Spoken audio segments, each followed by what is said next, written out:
Cancer क्या है, यह क्यों होता है? सबसे ज्यादा तेजी से बढ़ने वाली बीमारी का नाम कैंसर है।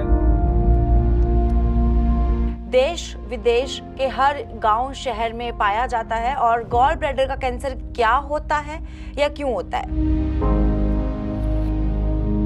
अक्सर इस कैंसर में एक पथरी के दर्द की तरह दाहिने हाथ पर लीवर के स्थान पर निरंतर दर्द होता है। लीवर कैंसर एक बहुत ही आम देखा जाने वाला कैंसर है। यह क्यों होता है और कैसे काम करता है? कि ये लीवर की बीमारी एक परमानेंट डैमेज के कारण ही कहलाई जाती है। कॉलन और रेक्टम कैंसर, ये कौन से कैंसर हैं और इनके लक्षण क्या हैं? Colon and rectum cancer. Colon यानी कि बड़ी आंत का कैंसर।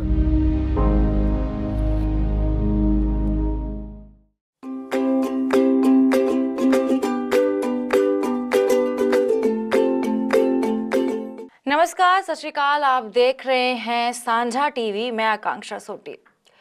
डॉक्टर महाजन हेल्थ शो के आज के एपिसोड में आप सभी का बहुत बहुत स्वागत है। दर्शकों, इस प्रोग्राम के जरिए हम अपने दर्शकों, आप सभी को उन सब बीमारियों, उन सभी चीज़ों से, जिनसे आप, रोगों से आप ग्रस्त हैं और जूझ रहे हैं, जिन बीमारियों के लक्षण और उनसे लड़ने का उपाय आपको नहीं पता है, वो सारी चीज़ें हम आपको बताते हैं। डॉक्टर महाजन जी का स्वागत करते हैं। स्वागत है डॉक्टर साहब। नमस्कार जी, सत श्री अकाल। डॉक्टर साहब से आज मेरे यही सवाल रहेंगे, कैंसर के बारे में बातचीत करेंगे।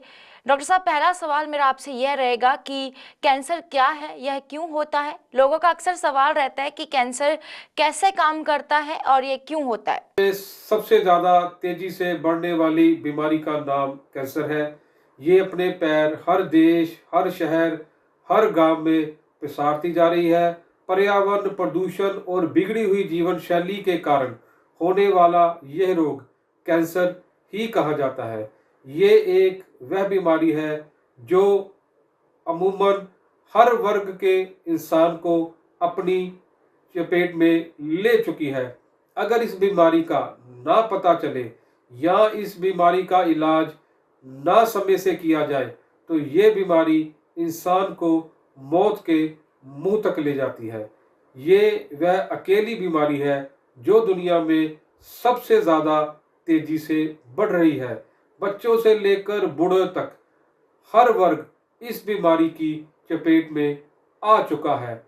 अगर हम आंकड़ों के हिसाब से बात करें तो 2035-40 तक अमूमन या तकरीबन 50% से ज़्यादा के लोग इस बीमारी की गिरफ्त में होंगे।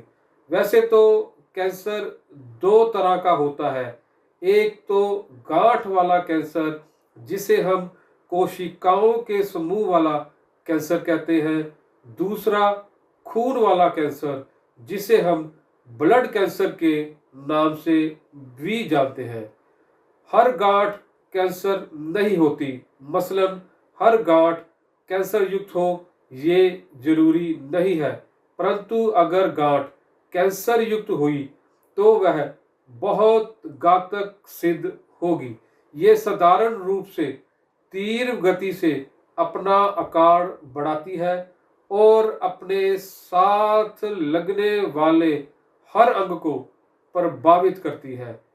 वैसे तो कैंसर कई प्रकार के होते हैं, परंतु आज हम कुछ खास और जनरल कैंसर की बात करेंगे जो अमूमन 70% से ज़्यादा लोगों में अपना घर बना चुके हैं। तो आज हम बात करेंगे गॉल ब्लैडर के कैंसर की, लीवर के कैंसर की, कोलन के कैंसर की, रेक्टम के कैंसर की, ब्लड कैंसर की, ब्रेस्ट कैंसर की और ओवेरियन कैंसर की। डॉक्टर साहब, अगला सवाल जिसका जवाब मैं जानना चाहूँगी वो यह है कि दुनिया में सबसे ज़्यादा पाया जाने वाला कैंसर गॉल ब्लैडर का कैंसर है। ऐसा क्या है कि गॉल ब्लैडर का कैंसर देश विदेश के हर गांव शहर में पाया जाता है? और गॉल ब्लैडर का कैंसर क्या होता है या क्यों होता है? गॉल ब्लैडर का कैंसर, जिसे हम पित्त की थैली का कैंसर भी कहते हैं। पित्त की थैली का कैंसर, जिसमें पित्त की पथरी की तरह दर्द निरंतर होता ही रहता है। अक्सर इस कैंसर में एक पथरी के दर्द की तरह दाहिने हाथ पर लीवर के स्थान पर निरंतर दर्द होता है। पित्त की थैली का कैंसर, जिसमें ट्यूमर की कोशिकाएं यानी कि गांठ की कोशिकाएं बढ़नी शुरू हो जाती हैं, ये इतनी जल्दी बढ़ती है कि कुछ ही महीनों में यह अपना असर लीवर तथा पेट के अन्य अंगों पर भी दिखाती है। पित्त की थैली लीवर के नीचे वाले भाग में होती है, जिसका काम बाइल जूस को स्टोर करना होता है, जो कि हमारे लीवर द्वारा ही बनाया जाता है। और वह वो बाइल जूस होता है जो हमारे खाने को पचाता है। शुरुआती लक्षणों में हमें भूख कम होती है, हमारा वजन कम होना शुरू हो जाता है, पेट के दाहिने हिस्से में दर्द होता है जो निरंतर बना रहता है, उल्टी या बुखार का होना निरंतर पाया जाता है। रोग बढ़ने के बाद हमें उल्टियाँ तकरीबन आती हैं, भूख हमारी कम की जगह बिल्कुल बढ़ जाती है, बुखार जो कभी कभी होता था वो लगातार बना रहता है, शरीर में लगातार कमजोरी बनी रहती है। राइट हैंड साइड की तरफ जहाँ लीवर होता है वहाँ इसका एहसास दर्द या सुई चुभने की तरह लगातार होता ही रहता है। लीवर के साइज का बढ़ना या लीवर में सोजिश आना इसकी एक मुख्य निशानी में माना जाता है। जब इस बीमारी का आखिरी समय होता है तो हमारे लीवर बिल्कुल खराब हो जाता है और हमारे पेट में पानी भरना शुरू हो जाएगा। ये कैंसर सबसे पहले हमें हमारे बुरे खान पान की वजह से होता है, जिसकी शुरुआत में हमें तेजाब यानी कि एसिड बढ़ने से शुरुआत होती है। जब हम तेजाबी एसिड का इलाज नहीं करते तो ये एक कैंसर का रूप धारण कर लेता है। अगर मैं आपको इस बीमारी के बारे में संक्षेप में समझाऊं तो जब हम तेजाबी मैदे के वक्त इंग्लिश दवाइयों का प्रयोग करते हैं, जिसको हम सुबह की गोली या सुबह का कैप्सूल कहते हैं, यानी कि विप्राजोल, पेंटाप्राजोल हो या ऐसा कोई भी साल्ट जो हम सुबह उठते ही लेते हैं, जिससे हमारा तेजाब बंद हो जाता है, परंतु उससे हमारा तेजाब बनना बंद नहीं होता। सिर्फ और सिर्फ उस कैप्सूल या गोली के खाने से वह तेजाब हमारे मुंह या गले में लगना बंद हो जाता है, परंतु वह तेजाब हमारे शरीर के अंदर निरंतर बनता ही रहता है, पर हमें दुख तकलीफ नहीं देता। अगर मैं अब इस बारे का दूसरा कारण बताऊं तो गाल ब्लैडर का कैंसर हमें शुरुआती रूप में पहले पथरी देता है। जब वह पथरी, जो कि हमें एसिड रहने की वजह से हुई होती है, या तो वह निकाल दी जाती है या वह निकालने के बाद गाल ब्लैडर ही निकाल दिया जाता है, यह गॉल ब्लैडर निकालने की जगह पर ऐसा कोई अंदर की तरफ जख्म बन जाता है जो हमें हमारा इलाज या ऑपरेशन होने के बाद इन्फेक्शन करना शुरू कर देता है, जिसकी वजह से धीरे धीरे उस जगह पर या तो एक गांठ रूमी ट्यूमर बन जाएगा या उस जगह पर जख्म बनता बनता अपने शरीर के बाकी अंगों को भी इन्फेक्शन करता जाएगा।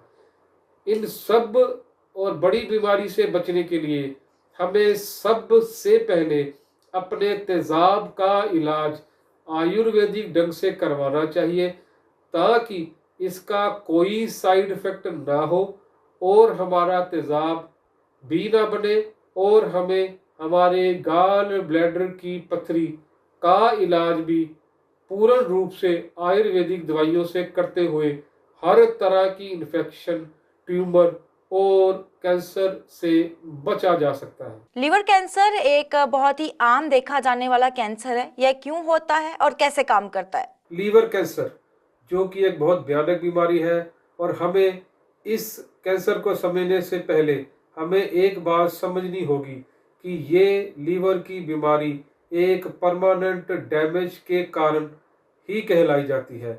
इस बीमारी में हमारा लीवर परमानेंटली डैमेज हो जाता है, जिसका मतलब है कि हमारे लीवर का स्ट्रक्चर में कहीं ना कहीं या किसी ना किसी रूप में डैमेज हो चुका है।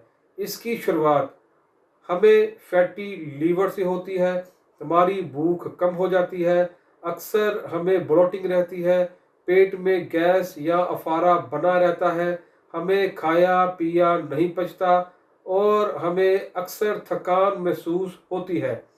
खासकर दिन के समय यानी कि सूर्य चढ़े हुए वक्त के समय हमारे शरीर में सामान्य से ज़्यादा की खारिश होती है, क्योंकि पीला पित्त जो कि एक बाइल जूस के नाम से जाना जाता है वह हमारे खून में मिलना शुरू हो जाता है, जिसको हम पीलिया बी कहते हैं।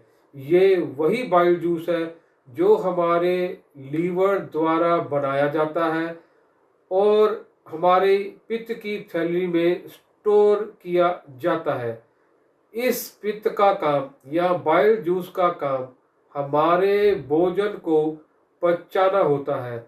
जब हमें पीलिया हो जाता है, जिसे हम जॉन्डिस भी कहते हैं, इस समय में हमारी आंखें पीली हो जाती हैं, नाखून पीले पड़ जाते हैं, जुबान पीली हो जाती है, हाथ की हथेलियां पीली हो जाती है, हमारी चमड़ी पर लाल रंग के दाने पड़ जाते हैं, हमारा खून पतला हो जाता है। अक्सर वह खून हमारे नाक से मसूड़ों या मल के रास्ते में नजर आता है।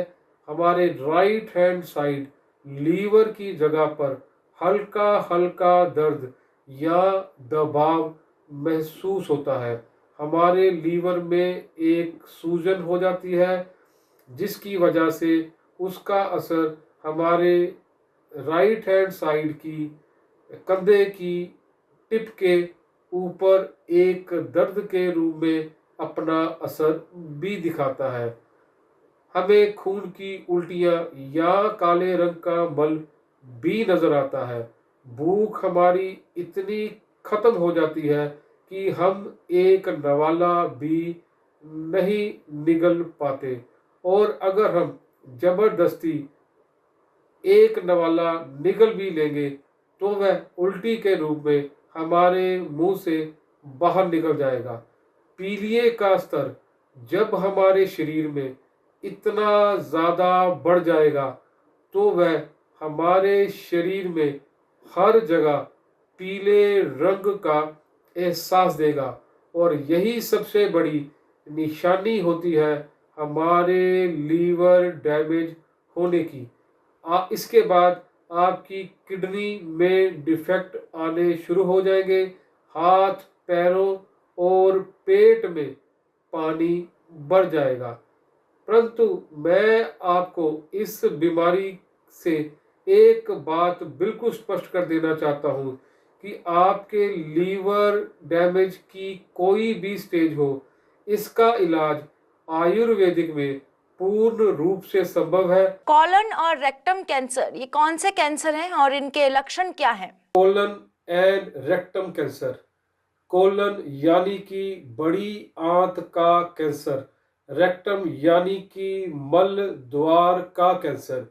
ये या तो एक अंग का यानी कि अकेले कोलन का, या ये दोनों अंगों का यानी कि कोलन रेक्टम कैंसर भी हो सकता है। ये 40% से ज़्यादा इकट्ठे ही पाए जाते हैं। अगर हम बात करें कोलन कैंसर की, तो ये हमारे शरीर की बड़ी आंत यानी कि कोलन के अंदर एक मस्से से शुरू होता है, जिसे हम इंग्लिश में पॉलिप भी कहते हैं। ये मस्सा जैसे जैसे बड़ा होता है वैसे वैसे इसकी स्टेज भी बढ़ती रहती है। जैसे छोटा मस्सा स्टेज 1 और बड़ा मस्सा स्टेज 4 तक का भी कहा जाता है। अगर इस मस्से को समय रहते ठीक ना किया जाए तो ये हमारे शरीर में एक गंदा रिसाव करता रहता है, जिससे हमारे पेट में कई तरह के अवसाद यानी कि अल्सर, और ये जो अल्सर हैं गंदे फोड़े की तरह होते हैं, जो अक्सर एक गंदे जहरीले रिसाव को पैदा करते हैं, जिसके कारण हमारे पेट में एक जहरीले जख्म हर वक्त जहर पैदा ही करते रहेंगे। अगर हम इस बीमारी के सिम्टम की बात करें तो सबसे पहले हमारे पेट में चेंज इन बावल हैबिट यानी कि अक्सर हमारे पेट में या तो हमें कॉन्स्टिपेशन रहेगी या हमारे लूज मोशन शुरू हो जाएंगे। ये अक्सर बदलते ही रहेंगे। कई बार ये लगातार कॉन्स्टिपेशन पैदा करेंगे या कई बार ये कुछ हफ्ते लगातार लूज मोशन ही पैदा करते रहेंगे। हमारे मल में अक्सर खून नजर आता ही रहेगा। हमें हमारे शरीर में खून की कमी इसी खून के रिसाव के कारण होती रहेगी, क्योंकि जैसे जैसे खून अंदर ही अंदर लगातार उन जख्मों यानी कि अल्सर से रिश्ता रहेगा तो वह कम ही होता रहेगा, जिसकी वजह से हमें खून की कमी महसूस होएगी। हम हर वक्त थकावट महसूस करेंगे, हमारी सांस फूलना शुरू हो जाएगी, पेट में दर्द रहेगा, वेट लॉस होता रहेगा, हमें उल्टी आने का मन अक्सर करता ही रहता है। पेट में गैस, पेट में दर्द, पेट में क्रैम्प्स जिसे हम मरोड़ भी कहते हैं, अक्सर इस बीमारी के समय में देखे ही जाते हैं। परंतु आयुर्वेद में इसका इलाज पूर्ण रूप से संभव है। बस जितनी बड़ी और जितनी ज़्यादा देर आपकी इस बीमारी में होगी, उतना ही ज़्यादा इसके इलाज में हमें ज़्यादा मेहनत करनी पड़ेगी। ब्लड कैंसर होने के क्या कारण है, इसके क्या लक्षण हैं डॉक्टर साहब? ब्लड कैंसर, जिसे हम खून का कैंसर भी कहते हैं, हमारा खून हमारे शरीर की बोन मैरो द्वारा बनाया जाता है। ये वह बोन मैरो होती है जो हमारे शरीर की बड़ी हड्डियों में पाई जाती है, या ऐसा कहें कि बड़ी हड्डियों के बीच वाले हिस्से में एक मांस की नली होती है जिसको बोन मैरो कहते हैं। बोन मैरो हमारे शरीर में एक तरह की ब्लड की फैक्ट्री है जिसमें हमारे शरीर का खून बनता है। अब हम खून के दूसरे पहलू की बात करें तो हमारा खून 3 भागों में बांटा गया है। पहली तरह का खून, जिसे हम हीमोग्लोबिन भी कहते हैं, जो हमारे शरीर में ताकत प्रदान करता है। अगर हमारे शरीर में हीमोग्लोबिन की कमी होगी तो हमें कमजोरी महसूस होगी। अब हम बात करेंगे दूसरी तरह के खून की, जिसे हम वाइट ब्लड सेल या सफ़ेद खून या TLC के नाम से भी जानते हैं। ये सफ़ेद खून हमारे शरीर को इम्यूनिटी प्रदान करता है, यानी कि हमारे शरीर में रोग प्रतिरोग शक्ति को बनाए रखने का काम हमारे वाइट ब्लड सेल द्वारा ही किया जाता है। अब हम तीसरी तरह के खून की बात करें, जिसे हम ब्लड प्लेटलेट के नाम से भी जानते हैं। ये वही ब्लड प्लेटलेट होते हैं जो अक्सर हमारे शरीर में हमारे खून के रिसाव को कंट्रोल करते हैं। जब कभी भी हमारे ब्लड प्लेटलेट्स में गड़बड़ी होगी तो हमारे शरीर से ब्लीडिंग यानी कि खून का रिसाव शुरू हो जाएगा, और जब हमारे शरीर में खून का रिसाव शुरू हो जाएगा तो हमारे शरीर में खून की कमी होने के कारण बहुत सारी दिक्कतें और परेशानियां झेलनी पड़ेगी। अब हम बात करते हैं कि हमें ब्लड कैंसर कैसे होता है। तो जब हमारे शरीर में सफ़ेद खून के कणों में किसी भी प्रकार की गड़बड़ी होती है तो हमें ब्लड कैंसर हो जाता है। इसमें हम अगर नॉर्मली बात करें तो सफ़ेद खून के कण 4000 से लेकर 11000 तक नॉर्मल स्टेज में पाए जाते हैं। वह सफ़ेद खून के कण बढ़कर जब 1 लाख से 2 लाख या 2 से 4 लाख के करीब पहुंच जाए तो हमारे शरीर में खून की गड़बड़ियां शुरू हो जाती हैं।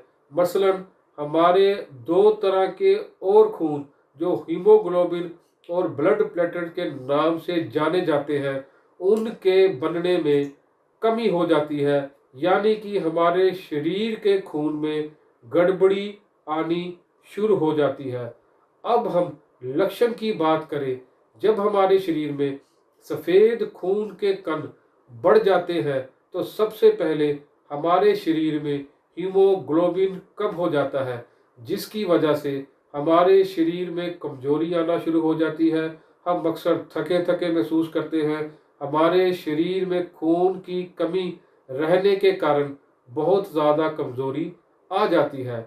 और इसी तरह जब वाइट ब्लड सेल ज़्यादा बढ़ जाते हैं तो शरीर में जो ब्लड प्लेटलेट्स हैं वो कम होने शुरू हो जाते हैं, जिसकी वजह से अक्सर हमारे शरीर में खून का रिसाव यानी कि खून का बहना शुरू हो जाएगा, और इसी खून के बहने से या ब्लीडिंग होने से हमारे शरीर में बिना वजह का खून बहता रहेगा।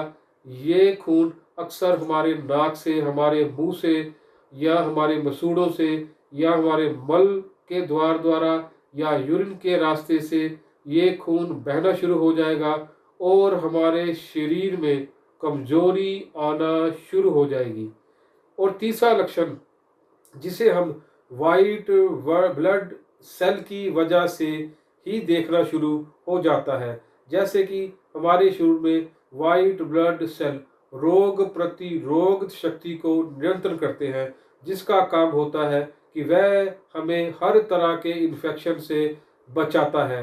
परंतु जब हमारे वाइट ब्लड सेल बढ़ने शुरू हो जाते हैं तो अक्सर हमारे शरीर में किसी न किसी प्रकार की या छोटी से छोटी बात की भी इन्फेक्शन शुरू हो जाती है। मसलन जैसे कि हमारी छाती का जाम होना, छाती में ज़्यादा कफ या बलगम का गिरना, उस बलगम का छाती में जमा होना जिसकी वजह से हर वक्त कंजेशन रहती है, नाक का बहना, खांसी जुकाम का होना या निरंतर इन सब का बने रहना, या किसी और भी तरह की इन्फेक्शन जिसकी वजह से हम बुखार से या बीमार होते ही रहते हैं।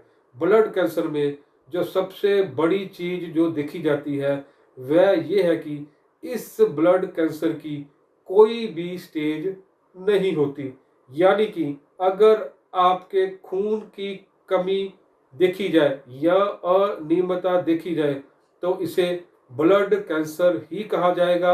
इसको किसी भी स्टेज में नहीं नापा जाएगा।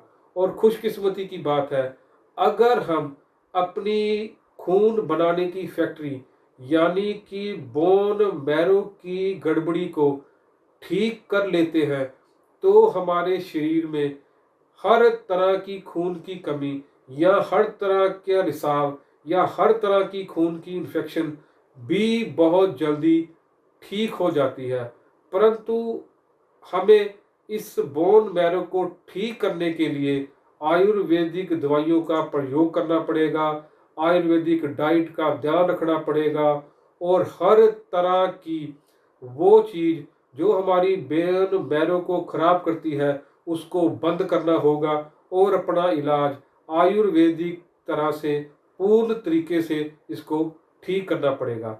दूसरी बात, ब्लड कैंसर के इलाज में कीमोथेरेपी का इस्तेमाल किया जाता है, परंतु खुशकिस्मती में आयुर्वेद में कीमोथेरेपी के प्रभाव को रिपेयर करना बहुत आसान हो चुका है।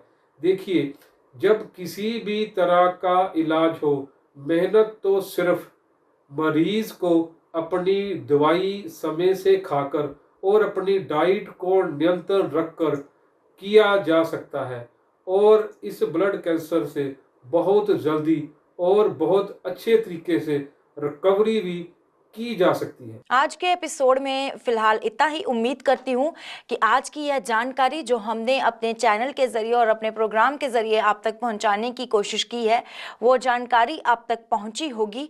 देखते रहें साझा टीवी। नमस्कार।